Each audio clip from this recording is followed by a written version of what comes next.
তড়িৎ চুম্বকীয় আবেশে আমরা সেকেন্ড পার্টে চলে আসছি সাবেশ। সাবেশ কি? একটা বদ্ধ কুণ্ডলীর মধ্যে চুম্বক প্রবাহের পরিবর্তন ঘটলে কুণ্ডলীতে আবিষ্ট তড়িৎ প্রবাহের সৃষ্টি হয়। এই আবিষ্ট তড়িৎ প্রবাহ যে সৃষ্টি হবে সেটা এই যে চুম্বক প্রবাহের পরিবর্তন তার সঙ্গে সমানুপাতিক। এই যে ঘটনাটা ঘটছে সেটাকে বলছি সাবেশ। সাবেশটা তাহলে কি? একটা বদ্ধ কুণ্ডলীর মধ্যে চুম্বক প্রবাহের পরিবর্তন ঘটলে তড়িৎ চালক বল আবিষ্ট হয়। তড়িৎ চালক বল আবিষ্ট হলে একটা তড়িৎ প্রবাহের সৃষ্টি ঘটবে। এই ঘটনাটাকে বলা হচ্ছে সাবেশ। তাহলে এটা কুণ্ডলীটার মধ্যে ধরো চুম্বক প্রবাহের পরিবর্তনটা ফাই, এই ফাই সমানুপাতিক হচ্ছে আই। চুম্বক প্রবাহের পরিবর্তন আবেশ যে তড়িৎ প্রবাহের যে সৃষ্টি হচ্ছে তার সঙ্গে সমানুপাতিক হচ্ছে। আবার বলতে পারি একটা কুণ্ডলীর মধ্যে তড়িৎ প্রবাহের পরিবর্তন ঘটলে, ঘুরে বলতে পারি একটা কুণ্ডলীর মধ্যে তড়িৎ প্রবাহের পরিবর্তন ঘটলে ওখানে চুম্বক প্রবাহের পরিবর্তন, চুম্বক প্রবাহের পরিবর্তন হলে আবিষ্ট তড়িৎ চালক বলের সৃষ্টি হয়। আবিষ্ট তড়িৎ চালক বলের সৃষ্টি হলে আবিষ্ট তড়িৎ প্রবাহের সৃষ্টি হয়, যা মূল প্রবাহকে বাড়াতে পারে বা কমাতে পারে। এই ঘটনাটা হচ্ছে সাবেশ। তাহলে নিজস্ব কুণ্ডলীর মধ্যে ঘটছে বলে একে বলেছে সাবেশ। মানে তড়িৎ দিল, ফ্লাক্স হলো, ফ্লাক্স দিলে আবার ঘুরে তড়িৎ হচ্ছে, এই ঘটনাটাকে বলা হচ্ছে সাবেশ। তাহলে এই যে ফ্লাক্সটা বা চৌম্বক প্রবাহটা বললাম কি তড়িৎ প্রবাহের সঙ্গে সমানুপাতিক। তাহলে একটা ধ্রুবক লাগে, সেই ধ্রুবকটাকে আমরা ক্যাপিটাল এল দেব। এটাই কি? সাবেশাঙ্ক। তাহলে সাবেশাঙ্ক এল সমান কি? Phi by 9। তাহলে ইউনিট হবে কি? ওয়েবার পার অ্যাম্পিয়ার বা হেনরি। সাবেশাঙ্কের একক হলো ওয়েবার পার অ্যাম্পিয়ার বা হেনরি। তাহলে এটা আমাদের সাবেশাঙ্ক। আচ্ছা, এর আগে আমরা দেখেছি কি বলতো? ই সমান দেখেছি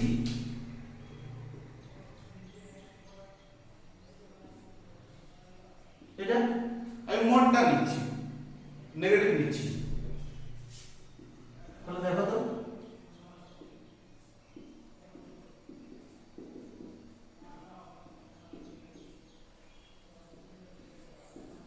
তাহলে এখান থেকে সাবেশাঙ্কের একক কি বলবো? যদি এটা 1 হয়ে যায় তাহলে এল সমান কি হবে? তাহলে সাবেশাঙ্কের সংজ্ঞা কি হবে? একক পেলাম এখানে, সাবেশাঙ্কের সংজ্ঞা কি হবে?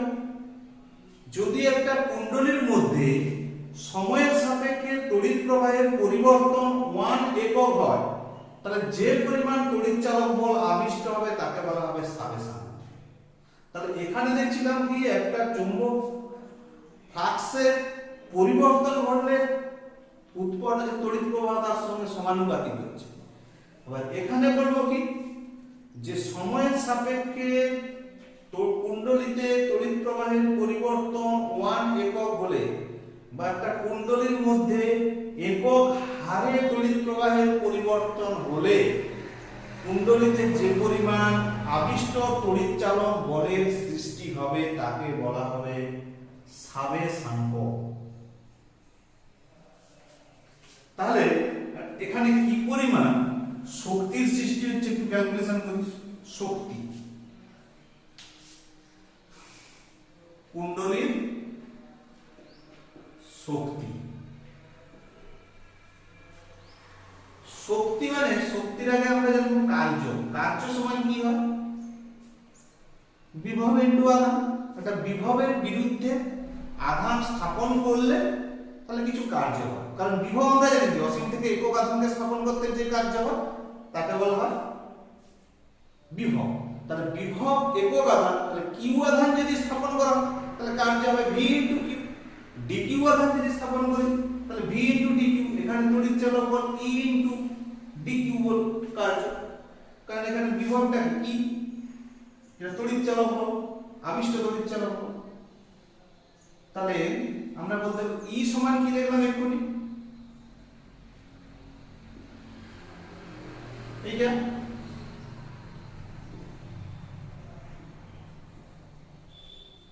আধান পরিবহনের হার কি বলা হয়, তড়িৎ প্রবাহ। তাহলে এখান থেকে লিখতে পারবো এল আই ডি। তাহলে মোট কার্য কত,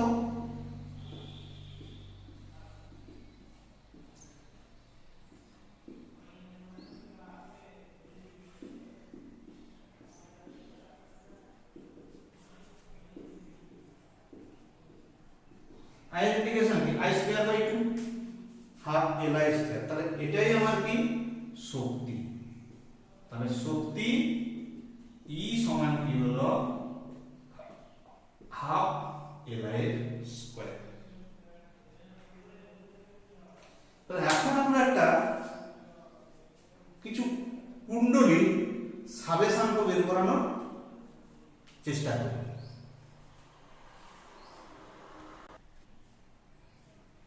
একটা বৃত্তাকার কুণ্ডলীর সাবেশাঙ্ক আমরা নির্ণয় করব। তাহলে আর ব্যাসার্ধ একটা বৃত্তাকার কুণ্ডলী নিলাম, তার মধ্য দিয়ে তাহলে আবিষ্ট তড়িৎ প্রবাহ ধরলাম আমার আই। তাহলে এর আমরা সাবেশাঙ্ক নির্ণয় করব। সাবেশাঙ্ক নির্ণয় করতে গেলে তাহলে আমার কি দরকার, আমরা জানি ফাই সমান কি এল আই, আবার ফাই সমান কি হয় এন বি। ধরো এন পাক বিশিষ্ট আছে, না হলে বি, একটা হলে বি, এন পাক হলে N B.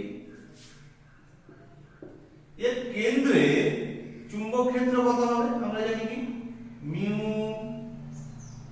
I by 2r। এর ক্ষেত্রফল কি পাই আর স্কয়ার। সরি বির মান বসিয়েছি আমরা, বি কেন্দ্রে বির মান mu I by 2r into পাক সংখ্যা n এটা। তাহলে এখান থেকে সাবেশাঙ্ক l কত পাবো, টাকা আই আই ক্যান্সেল হয়ে যাচ্ছে, আর ও ক্যান্সেল হয়ে যাচ্ছে, mu n pi r by 2। এটা হচ্ছে একটা বৃত্তাকার কুণ্ডলীর সাবেশাঙ্ক। আমরা সলিনয়েডের সাবেশাঙ্ক বের করার চেষ্টা করব। এটা সলিনয়েড, এটা সলিনয়েডের এবং তার পাক সংখ্যা, এটা নরমাল সলিনয়েড, মোট পাক সংখ্যা কত n। এটা r ব্যাসার্ধের ধরে একটা বৃত্তাকার চোঙ, r ব্যাসার্ধের বৃত্তাকার চোঙ, এর দৈর্ঘ্যটা মোট দৈর্ঘ্যটা ছোট। তাহলে আমরা ফাই সমান জানি এল এন বি এ, বির মানটা কি হয়, সলিনয়েডের অভ্যন্তরে চুম্বক ক্ষেত্রের মান কি হয় মিউ এন আই। আবার বলতে পারবো তাহলে এল সমান কি N mu N pi R square. N সমান কি একক দৈর্ঘ্যের পাক সংখ্যা, তাহলে বড় N by L pi R square. তাহলে mu pi N square R square by L. এটি হচ্ছে একটা সলিনয়েডের সাবেশাঙ্ক। সলিনয়েডের সাবেশাঙ্ক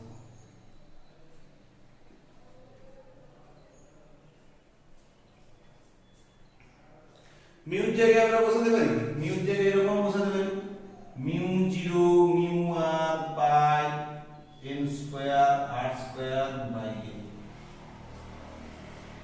তাহলে সাবেশাঙ্ক দেখা যাচ্ছে কুণ্ডলীর পাকের বর্গের সঙ্গে সমানুপাতিক।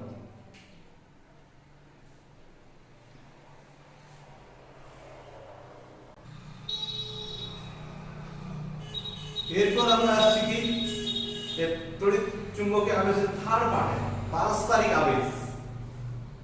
পারস্পরিক আবেশ কি, একটা কুণ্ডলীর মধ্যে যদি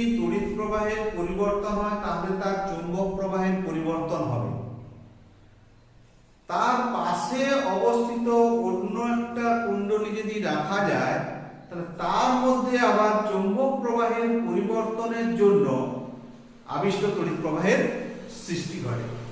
এই ঘটনাটাকে বলা হচ্ছে পারস্পরিক আবেশ। আগে ছিল কি একটা কুণ্ডলীর মধ্যে চৌম্বক প্রবাহের পরিবর্তন ঘটলে আবিষ্ট তড়িৎ প্রবাহের সৃষ্টি হয়, এটা ছিল পারস্পরিক সাবেশ। একটা কুণ্ডলীর মধ্যে যদি চৌম্বক প্রবাহ বা ফ্লাক্সের পরিবর্তন ঘটে তাহলে সেখানে হচ্ছে তড়িৎ প্রবাহের সৃষ্টি হবে, বা ঘুরে বলছিলাম কি একটা কুণ্ডলীর মধ্যে যদি তড়িৎ প্রবাহের পরিবর্তন ঘটে তাহলে আবিষ্ট তড়িৎ চালক বলের সৃষ্টি হয়। এটা ছিল আমার সাবেশ। এখন কি একটা কুণ্ডলীতে যদি তড়িৎ প্রবাহের পরিবর্তন ঘটে তাহলে অপর কুণ্ডলীতে আবিষ্ট তড়িৎ চালক বলের সৃষ্টি হয়, তার মানে আবিষ্ট তড়িৎ প্রবাহের সৃষ্টি হবে। এই ঘটনাটাকে বলা হচ্ছে পারস্পরিক আবেশ। মানে একটা কুণ্ডলীকে রাখা আছে ধরো এরকম, তার পাশে আরেকটাকে কুণ্ডলীকে রাখা আছে এখানে I1 হলো, এর নিজস্ব ফ্লাক্স হলো ধরো phi1, 1 এর জন্য 1 এর ফলে কি হবে, দ্বিতীয় কয়েলে প্রথম কয়েলের ফ্লাক্সের জন্য দ্বিতীয় কয়েলের ফ্লাক্সের সৃষ্টি হবে। মানে সেখানে একটা কয়েলের মধ্যে প্রবাহের পরিবর্তন ঘটলে ফ্লাক্সের সৃষ্টি হয়, ফ্লাক্সের সৃষ্টি হলে আবিষ্ট তড়িৎ প্রবাহের সৃষ্টি হবে, আবিষ্ট তড়িৎ চালক বলের সৃষ্টি হবে। এখানে বলছে একটাতে যদি ফ্লাক্সের সৃষ্টি হয় তাহলে তার পাশে রাখা একটা কুণ্ডলীতেও ফ্লাক্সের সৃষ্টি হবে। এই জন্য পারস্পরিক আবেশ। এর যদি পরিবর্তন হয় তাহলে সেও দেখা যাচ্ছে যে পরিবর্তন হয়ে যাচ্ছে। অনেক সময় কি হয়, ধরো কিছু জন একটু পড়াশোনায় খারাপ, কিছু জন ভালো, তাহলে ভালো জনের সঙ্গে থাকতে থাকতে সেও কি হয় পড়াশোনাতে কিছুটা ভালো হয়ে যায়। সেরকমই জিনিসটা এখানে ঘটছে, এর পরিবর্তন হচ্ছে বলে সেও কি করছে ওর মতো একটু পরিবর্তন করার চেষ্টা করছে। এই যে ঘটনাটা এটা হচ্ছে বলা হচ্ছে পারস্পরিক আবেশ। তাহলে এখানে দ্বিতীয়, এটা প্রথম কয়েল, এটা দ্বিতীয় কয়েল, তাহলে প্রথম কয়েলের ফ্লাক্সের জন্য দ্বিতীয় কয়েলের ফ্লাক্সের সৃষ্টি হচ্ছে, ফলে এখানে একটা প্রবাহের সৃষ্টি হচ্ছে। তাহলে আমি বলতে পারবো দ্বিতীয় কয়েলের যে ফ্লাক্স সৃষ্টি হচ্ছে সেটা কার কারণের জন্য হচ্ছে, এর কারণের জন্য, এটা তো ফল, এটার জন্য হচ্ছে এটা, এটার জন্য হচ্ছে এটা। তাহলে দ্বিতীয় কয়েলের যে ফ্লাক্সের যে সৃষ্টি হচ্ছে বা আবিষ্ট তড়িৎচালক বল যে সৃষ্টি হবে সেটা কার জন্য, প্রথম কয়েলের জন্য হচ্ছে। এখানে দেখা যাচ্ছে যে phi21 সমানুপাতিক I1। তাহলে আমি বলতে পারবো phi21 সমান mi1। এই mটা কি, এটাই হচ্ছে পারস্পরিক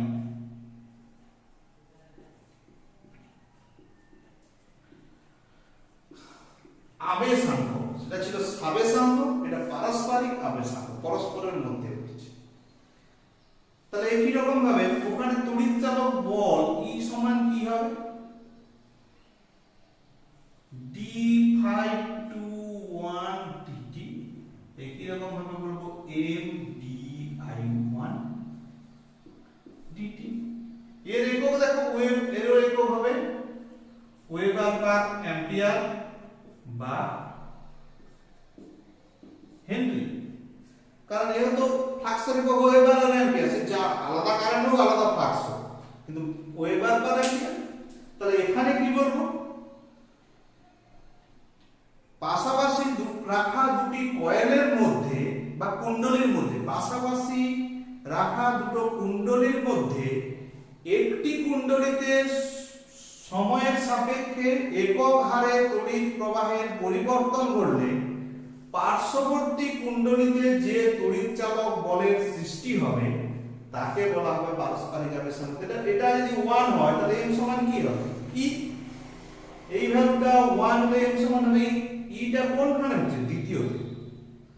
এই জন্য বলবো যে পাশাপাশি রাখা দুটো কুণ্ডলীর মধ্যে একটি কুণ্ডলীতে সময়ের সাপেক্ষে একক হারে তড়িৎ প্রবাহের পরিবর্তন হলে পার্শ্ববর্তী দ্বিতীয় কুণ্ডলীতে যে তড়িৎ চালক বলের সৃষ্টি হবে তাকে বলা হবে পারস্পরিক আবেশাঙ্ক।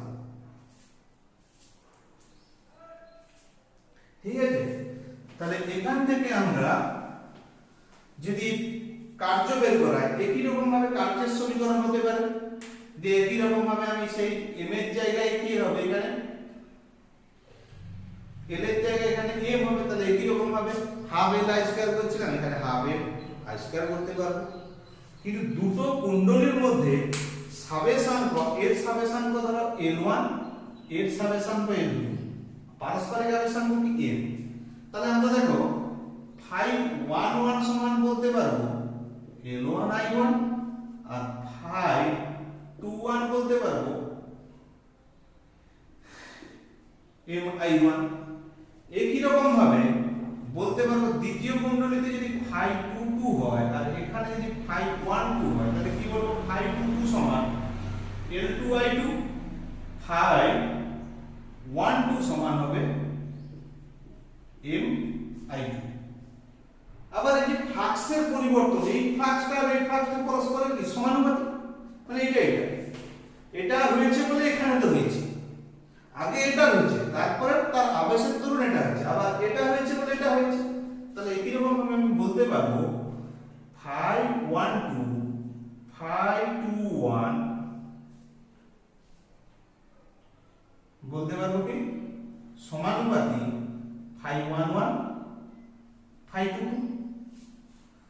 তাহলে এটার মান কত বসাবো 512 MI2 MI1, এটা ধ্রুবক দিলাম, এটা কি হবে L1, বা এটা সমানুপাতিক রাখো L1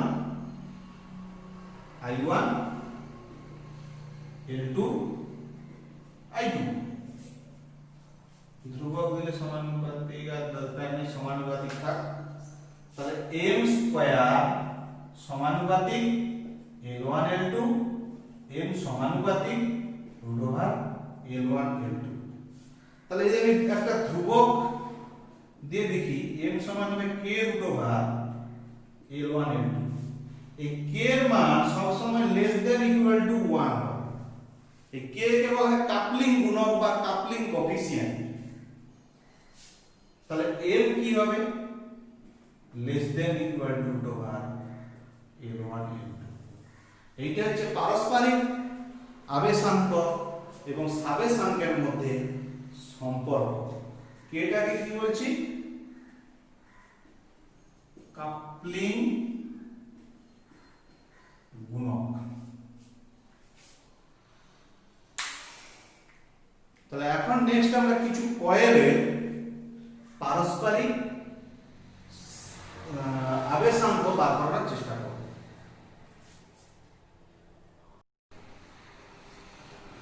তাহলে এখন দুটো কুণ্ডলীকে পাশাপাশি রাখা আছে, তাদের মধ্যে পারস্পরিক আবেশাঙ্ক বার করার চেষ্টা করব। ধরো এখান থেকে এটা আমার দূরত্ব x দূরত্বে আছে, তাহলে এই কুণ্ডলীর I প্রবাহের জন্য এই O2 বিন্দুতে একটা চুম্বক ক্ষেত্র সৃষ্টি হবে।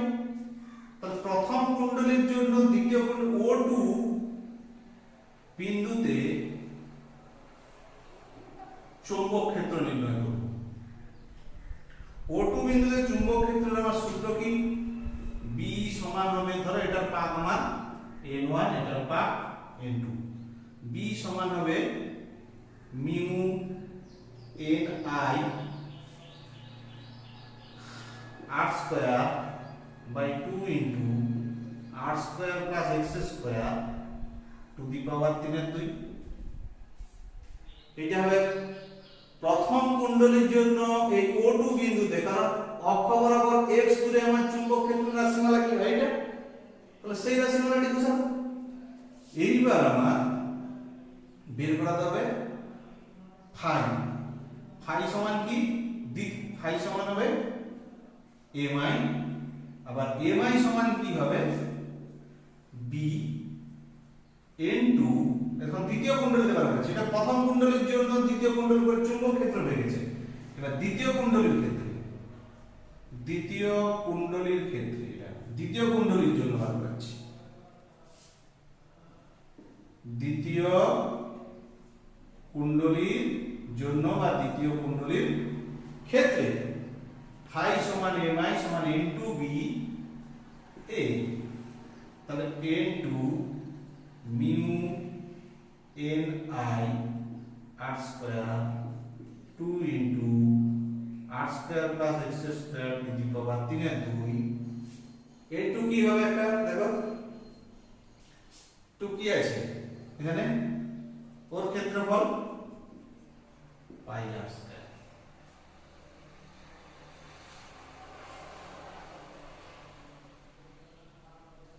তাহলে এইখান থেকে আমি বলতে পারবো তাহলে কি m সমান মিউ, ওটার জন্য n1 ছিল, প্রথম কুণ্ডলের n1 পাই n1 বসাবো, mu n1 n2 pi r cube না টু দি পাওয়ার 4 হয়ে গেছে, r to the power 4 2 r square plus x square to the power 3। একটা যে আদর্শ সলিনয়েড হয় তার ক্ষেত্রে চুম্বক ক্ষেত্র কি হবে? একটা আদর্শ সলিনয়েডের ক্ষেত্রে আমরা বের করাচ্ছি আদর্শ সলিনয়েড।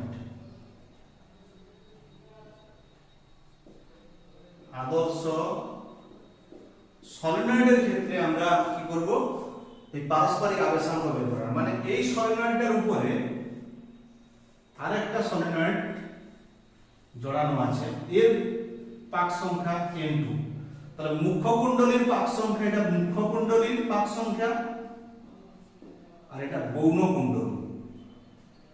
মুখ্য কুণ্ডলীর পাক সংখ্যা n1 আর গৌণ কুণ্ডলীর পাক সংখ্যা n2। তাহলে একটা জিনিস, মুখ্য কুণ্ডলীর জন্য আমার চুম্বক ক্ষেত্র কত হবে? মুখ্য কুণ্ডলীর জন্য চুম্বক ক্ষেত্র জানি মিউ n I, যদি এখানে I প্রবাহ হয়, বা বলতে পারবো মিউ n1 n I। সলিনয়েডের অভ্যন্তরে চুম্বক ক্ষেত্র, মুখ্য কুণ্ডলীর উপরে গৌণ কুণ্ডলীকে অন্তরিত করা হয়, মানে গৌণ কুণ্ডলীর চুম্বক ক্ষেত্র কিন্তু এটা। তাহলে গৌণ কুণ্ডলীর ক্ষেত্রে ফাই সমান লিখতে পারবো কি mi, তাহলে n2 b তার ক্ষেত্রফল পাই r স্কয়ার, তাহলে n2 mu n1 n I pi r square. তাহলে মুখ্য কুণ্ডলী এবং গৌণ কুণ্ডলীর পারস্পরিক আবেশাঙ্ক কি হবে? Mu n1 n2 n pi r square. এটা হচ্ছে মুখ্য আদর্শ সলিনয়েডের ক্ষেত্রে পারস্পরিক আবেশাঙ্ক। আমরা আগে সলিনয়েডে শুরু করছিলাম, একটা কুণ্ডলী ছিল, এখানে মুখ্য কুণ্ডলী উপরে গৌণ কুণ্ডলী, মুখ্য কুণ্ডলী যেটাই চুম্বক ক্ষেত্র সেটাই গৌণ কুণ্ডলীর উপরে চুম্বক ক্ষেত্র, তার পারস্পরিক আবেশাঙ্ক। এই গেল আমার এই চ্যাপ্টার।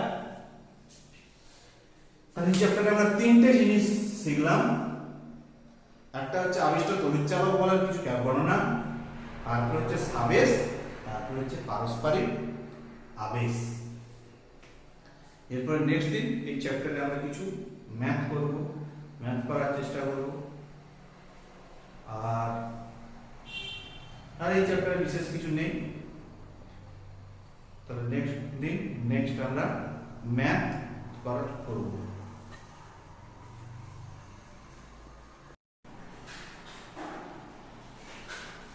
তাহলে দুটো কুণ্ডলীকে যদি আমরা শ্রেণীতে বা সমান্তরালে যোগ করি তখন তার সাবেশাঙ্ক, তুল্য সাবেশাঙ্ক কত হবে? ধরো শ্রেণী সমবায় যোগ কিছু কথা, শ্রেণী সমবায়, শ্রেণী সমবায় ধরো আমার কেমন যোগ করতে পারি?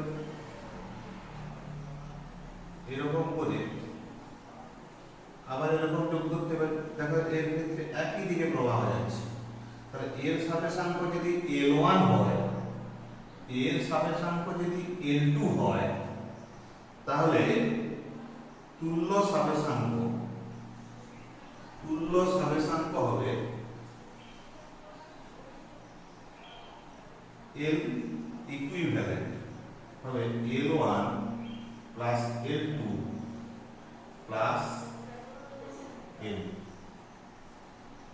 কিন্তু যদি এই কুণ্ডলীটাকে এরকম ভাবে লাগানো হয়, একটা এরকম আরেকটা এরকম লাগানো হচ্ছে, তাহলে এটার প্রবাহ এদিকে, এর প্রবাহ, তারপর এটা ঘড়ির কাঁটার দিকে, এটা ঘড়ির কাঁটার বিপরীত দিকে দিয়ে দিচ্ছে, তার ক্ষেত্রে কি হবে, তখন এটা মাইনাস আর একই থাকবে। তাহলে একই দিকে হলে প্লাস, বিপরীত দিকে হলে মাইনাস। সমান্তরাল যদি সমবায় হয়, সমান্তরাল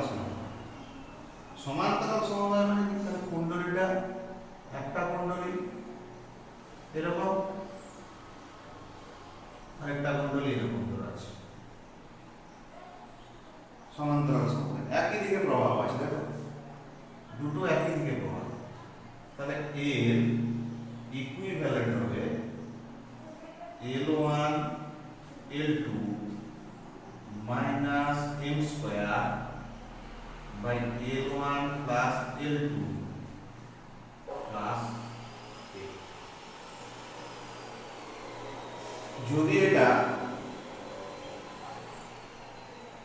এটা বিপরীতমুখী হয়ে যায় তাহলে এখানে একটা মাইনাস আছে।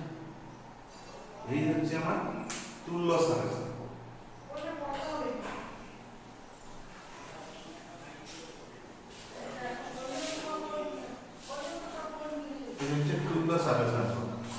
এরপর একটা জিনিস হচ্ছে ই সমান আমরা কি জানি এম, এইটা তাহলে এখান থেকে বলতে পারবো এল সমান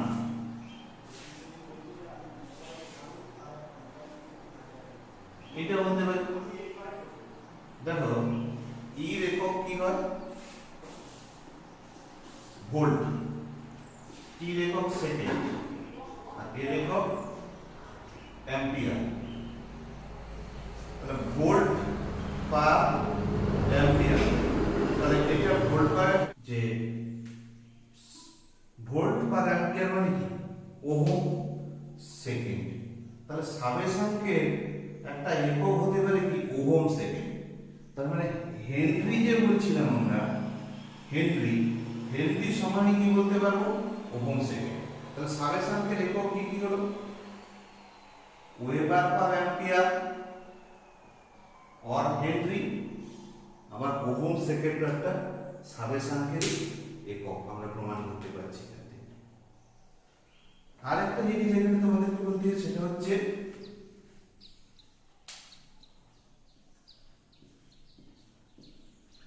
ফুকো বা ইডি বা বলা হয় ঘূর্ণি প্রবাহ। ফুকো और ইডি और ঘূর্ণি প্রবাহ, এটা কি একটা পরিবাহীকে যদি চুম্বক ক্ষেত্রের উপর গতিশীল করা হয় বা পরিবাহীকে পরিবর্তিত চুম্বক ক্ষেত্রের উপর রাখা হয়, তাহলে দুটো যদি ঘটনা, চুম্বক ক্ষেত্রের উপর পরিবাহীকে গতিশীল করতে পারি বা পরিবর্তিত চুম্বক ক্ষেত্রের উপর যদি পরিবাহীকে স্থাপন করি, তাহলে সেখানে একটা আবিষ্ট তড়িৎ প্রবাহের সৃষ্টি হয় কোথায়, পরিবাহীর মধ্যে।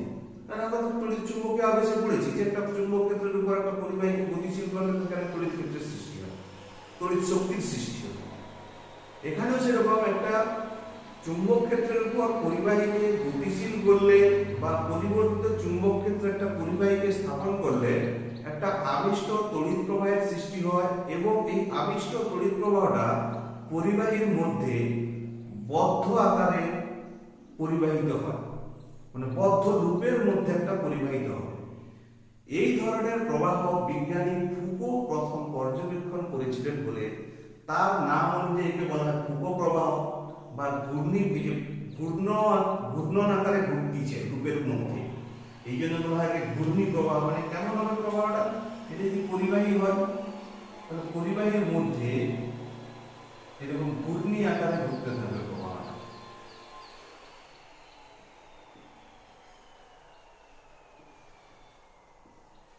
এই জন্য একে বলা হয় ঘূর্ণি প্রবাহ বা এডি প্রবাহ বা ফুকো প্রবাহ। তড়িৎ চুম্বকীয় আবেশের যে সেকেন্ড পার্টটা বলেছিলাম, সেকেন্ড পার্টটা আমরা আজকে